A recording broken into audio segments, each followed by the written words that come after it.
down there, if it eventually focus that. 5160. The fan is spinning and I can feel it blowing air, so that's good.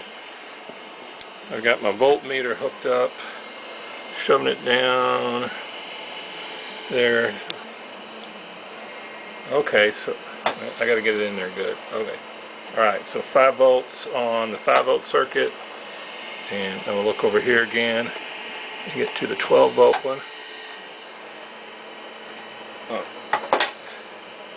There are 12 volts on the 12-volt circuit, and over here on the motherboard, one of these is going to be -5, I guess.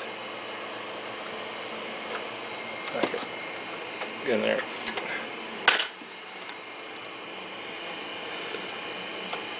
Let's see, that's probably the -12.